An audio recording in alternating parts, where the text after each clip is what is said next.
नमस्कार, आप देख रहे हैं आवाज इंडिया, देश की भरोसेमंद आवाज। मैं हूं पिंकी। आइए नजर डालते हैं देश और दुनिया की 10 बड़ी खबरों पर। भारत के 15वें उपराष्ट्रपति चुने गए सीपी राधाकृष्णन। उपराष्ट्रपति चुनाव के नतीजे आ गए हैं। एनडीए उम्मीदवार सीपी राधाकृष्णन को 452 वोट मिले हैं, जबकि विपक्ष के उम्मीदवार बी सुदर्शन रेड्डी को 300 वोट ही मिल पाए हैं। राज्यसभा के सेक्रेटरी जनरल पीसी मोदी ने नतीजों की घोषणा की है। भाजपा ने दावा किया है कि विपक्षी खेमे से कई सांसदों ने भी क्रॉस वोटिंग की है। नेपाल में तख्ता पलट के बाद सेना की कमान नेपाल में हालात बेकाबू होते ही सेना ने देश की कानून व्यवस्था अपने हाथ में ले ली है। काठमांडू की सड़कों पर सेना की बख्तरबंद गाड़ियां गश्त कर रही हैं। त्रिभुवन एयरपोर्ट पर भी आर्मी का कंट्रोल हो चुका है। कई उपद्रवियों को हिरासत में लिया गया है। नेपाल हिंसा के बाद पीएम ओली का इस्तीफा। गुस्साए युवाओं के प्रदर्शन के बीच नेपाल के प्रधानमंत्री केपी शर्मा ओली ने इस्तीफा दे दिया है। राजधानी काठमांडू की सड़कों पर हिंसा लगातार बढ़ रही है। गुस्साए प्रदर्शनकारियों ने संसद भवन और पीएम आवास को निशाना बनाया है। जन जेड प्रदर्शनकारियों का तांडव। नेपाल में अब तक 22 लोगों की मौत हो चुकी है। संसद भवन, सुप्रीम कोर्ट, राष्ट्रपति भवन, मंत्रियों के दफ्तर और सिंह दरबार जैसे ऐतिहासिक भवन आग के हवाले कर दिए हैं। बैंकों, होटलों और शोरूम में लूटपाट हुई है। पूर्व प्रधानमंत्री झालानाथ खनाल की पत्नी राजलक्ष्मी की आगजनी में मौत हो गई है।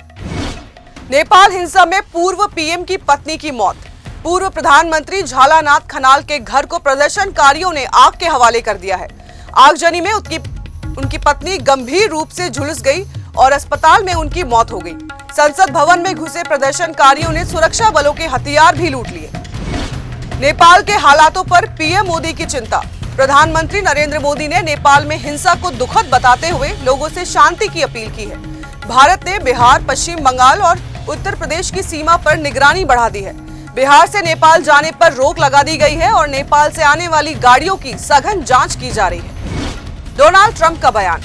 अमेरिका के राष्ट्रपति डोनाल्ड ट्रंप ने भारत को लेकर बड़ा बयान दिया है। उन्होंने पीएम मोदी को अपना सबसे अच्छा दोस्त बताया और कहा कि भारत अमेरिका व्यापार समझौते पर जल्द सफलता मिलेगी। IPhone 17 launch. एप्पल ने अपने सालाना इवेंट और ड्रॉपिंग में आईफोन 17 सीरीज लॉन्च कर दी है।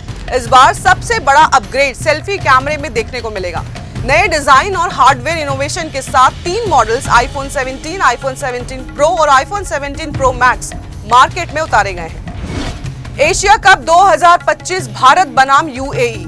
एशिया कप 2025 का आगाज हो चुका है। टीम इंडिया अपना पहला मुकाबला आज दुबई में यूएई के खिलाफ खेलने उतरेगी।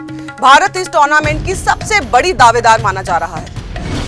एशिया कप के पहले मुकाबले में अफगानिस्तान ने हांगकांग को 94 रन से हराया। आबुधाबी में खेले गए इस मैच में अफगानिस्तान ने 20 ओवर में 188 रन बनाए। जवाब में हांगकांग की टीम 94 रन पर सिमट गई।